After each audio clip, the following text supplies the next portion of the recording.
Maliki Yaumiddin. Nah, Malik Yaumiddin. Raja. Ya, Malik. Malik kalau secara apa ya? Secara kata-kata doang, belum dimasukin kalimat, itu artinya raja. Tapi kalau di konteks ini itu dinamakan penguasa. Tapi kan raja juga penguasa. Jadi kayak sinonimnya. Nah, Malik itu penguasa. Yaum itu hari. Yaum. Ad-din ini punya dua arti yang berbeda. Kalau secara umum ad-din itu agama. Tapi kalau dalam konteks ini ad-din itu pembalasan atau kiamat dalam maksudnya. Jadi kalau Malik Yaumiddin berarti penguasa hari pembalasan atau hari kiamat kayak gitu. Nah, ayat ini menunjukkan kalau emang Allah itu benar-benar maha besar sekali. Ibaratnya kalau bahasa Jawanya itu menguasai dunia. Malik Yaumiddin yang ngatur nggak rusaknya dunia ya yang pegang kendali itu Allah gitu. Kita sebagai makhluk ya nanti ada di bahasa selanjutnya. Kita sebagai makhluk ya menyembahnya harusnya ya kan ya. Malik Yaumiddin. Jadi saking agungnya Allah, yang ayat ketiga dan keempat ini kayak benar-benar menunjukkan banget gitu loh, sudah saling berkaitan dengan betul. Sudah Ar-Rahman, Ar-Rahim, ternyata juga Maliknya Yaumiddin, penguasanya hari pembalasan gitu. Jadi wah, kita bisa apa sebagai hamba kalau nggak cuma menyembahnya dan bersandar pada Allah gitu kan ya. Dan kemudian ayat ke berapa berarti? 1, 2, 3, 4, 5. Ayat kelima bisa dibaca ya. Iya karena butuh wa iya karena stain. Iya karena wa iya karena stain. Nah, yang ayat kelima ini karena kita sudah tahu kan sebelumnya kalau Allah itu sangat maha besar, maha agung, dan ini tuh ayat yang kelima itu memberitahu kita kalau sebagai hamba itu kita harus ngapain gitu loh. Kan kita sudah tahu kan Allah itu sebesar itu gitu. Nah, ayat kelima ini menjelaskan hanya kepadamu iya kak itu mu gitu ya. Jadi kalau iya hanya kepadamu. Na'budu ini asalnya dari kata abdu. Abdu itu hamba. Jadi ngomong-ngomong soal hamba, aku jadi inget ini ya. Kalau manusia itu tugasnya itu ada dua. Diciptakan tuh tugasnya ada dua. Sebagai Abdullah sama sebagai Khalifah. Nah, Abdullah ini itu hambanya Allah maksudnya. Untuk semua orang-orang Muslim. Untuk seluruh manusia sebenarnya. Seluruh manusia. Jadi tugasnya manusia diciptakan itu punya dua peran ini pokoknya, sebagai Abdullah sama Khalifah. Khalifah itu penjaga muka bumi ini, makanya manusia diberi akal supaya muka bumi ini bisa terjaga sama mereka gitu, ya kan? Jadi make sense gitu, masuk akal. Nah, yang dibahas di Al-Fatihah ini peran manusia sebagai Abdullah nih. Na'budu artinya kami menyembah.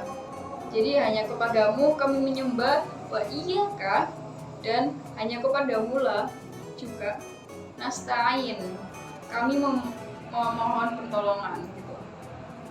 Jadi menyembah dulu baru minta.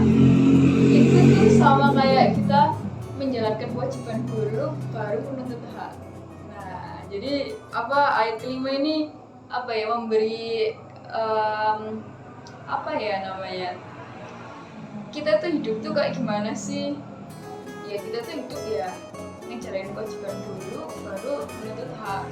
Jadi Al-Fatihah ini selain menunjukkan kalau Allah itu agung, tapi juga bisa sebagai patokan pelindung. Betul. Juga patokan hidup kita gitu loh ya. Pembimbing gitu loh. Cara hidup itu ada di sini gitu loh ya. Iya ke anak muda, iya karena stain kayak gitu. jadi sangat apa ya, sangat luas sekali Al-Fatihah ini. Berarti untuk ayat yang kelima, iya karena wa iya karena nasta'in, hanya kepadamu lah aku menyembah dan hanya kepadamu lah aku berlindung. Kan itu artinya. Berarti makanya manusia, orang khususnya orang-orang muslim harus memang benar-benar bersandar kepada Allah. Karena Allah itu kan maha, dalam arti maha itu semuanya, tidak ada yang membanding. Karena Allah kan sang pencipta. Jadi kita selaku umat muslim harus benar-benar yakin bahwa Allah itu benar-benar maha segalanya, dalam artian begitu. Karena apabila kita mengalami kesulitan, mengalami permasalahan itu, baik permasalahan secara manusia, dalam arti sama manusia, kita setidaknya memang harus bersandar kepada Allah, karena Allah itu kan maha pengasih. Kembali ke ayat sebelumnya, ayat 5 kan gitu. Makanya di ayat yang kelima itu seolah-olah penekanan, hanya kepadamu lah kami menyembah. Jadi manusia benar-benar tidak bisa berbuat apa-apa. Kita itu benar-benar harus menyembah, dalam arti menyembah harus mendekatkan diri. Karena kita tidak bisa bergantung dengan orang lain, saja sunnah bergantung dengan Allah yang maha pencipta dan maha penguasa. Jadi itu. Terus dilengkapi lagi dengan kami apa itu?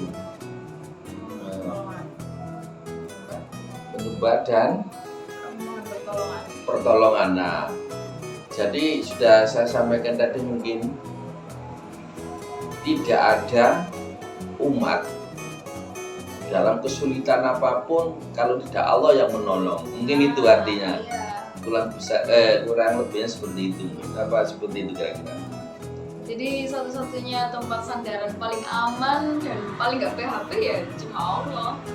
Dan itu terbukti sudah dinyatakan seberapa keagungannya Allah gitu. Jadi kalau apa ya, nggak mungkin Allah mengecewakan kita, malah kitanya yang sering mengecewakan Allah bisa-bisa ya. Gitu. Nah selanjutnya yaitu ayat ke-6. Kan yang ayat kelima tadi, yang terakhir kan kami hanya kepadamu-lah kami mohon pertolongan, ya kan? Nah, terus disambung sama ayat ke-6 yaitu ihdinas siratal mustaqim. Ihdina itu awalnya dari kata huda. Huda itu artinya petunjuk. Kalau ihdina berarti tunjukilah kami. Sirat itu jalan. Sirat al-mustaqim lurus. Nah, jadi jalan yang lurus. Jadi tunjukilah kami jalan yang lurus. Nah, ayah pernah ini kan tahu ceritanya jembatan Siratul Mustaqim. Nah, ini ada Siratul Mustaqim. Jadi jembatan itu lurus, ya kan? Kayak gitu. Dulu aku di apa ya? Dijelasin sama dosenku gitu, kalau mau inget-inget artinya Siratul Mustaqim, Sirat itu jalan, Al-Mustaqim lurus. Ingat-ingat jembatan Siratul Mustaqim kayak gitu. Jadi gampang ingetannya karena ada gambarannya gitu ya. Nah, ini tuh nyambung sama ayat yang sebelumnya. Kan kami mohon pertolongan. Nah, terus dengan kayak gimana nih? Dengan ya apa nih Allah nunjukin pertolongan? Ya kami minta yang jalan yang lurus ya Allah gitu. Jadi ini di Al-Fatihah itu ibaratnya ada tutorial doa gitu loh. Tutorial doa, mohon pertolongan yang gimana, yang jalannya lurus ya Allah. Nah, jadi kita tinggal nerapin aja sebenarnya, udah ada petunjuknya gitu, kayak gitu. Nah, yang paling spesialnya nih, kita balik lagi ke ayat kelima.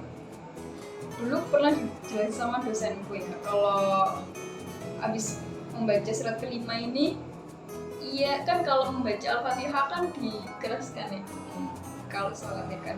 Kalau masih di awal-awal rakaat, nah itu setelah membaca ayat kelima itu bisa diam sejenak. Nah terus kita itu ngebatin apa yang jadi pengennya kita gitu loh ya, apa yang jadi doanya kita gitu. Kayak misal ya Allah paringi aku sehat gitu kan. Berarti iya karena aku berdua, iya karena stain, terus diem, terus batin, ya Allah berikan aku kesehatan gitu. Itu kayak apa ya, katanya dosenku itu tuh inti apa ya, bagian favoritnya dari Al-Fatihah itu kita bisa batin apa yang kita doakan. Tapi dibatin, nggak boleh dilafadzkan, soalnya kalau misal dilafadzkan nanti mengubah bacaan sholat, nanti jadi batal sholatnya kayak gitu. Dan apa ya, disarankan kalau sholat sunnah kalau nyelipin batinan gitu. Terus akhirnya kan kalau selesai ayat kelima, terus kami mohon pertolongan, terus kita kan sudah membatin nih apa doa kita. Nah, harapannya doa kita ini jadi jalan yang lurus gitu kan, ihdinas siratal mustaqim gitu. Nah, ini untuk ayat yang kelima ini kan ya. Iya karena butuh, iya karena nasta'in. Memang saya juga pernah dengar dalam artian kalau kita mempunyai hajat atau mempunyai apa, kemauan atau keinginan, bahkan kita kalau memang seumpamanya kadang-kadang ada istilahnya bahasa apa ya, sugesti, bukan sugesti ya, mungkin sugesti ya. Kita bisa tahan napas dalam artian untuk ini, untuk melanjutkan daripada surat iya karena butuh, iya karena nasta'in.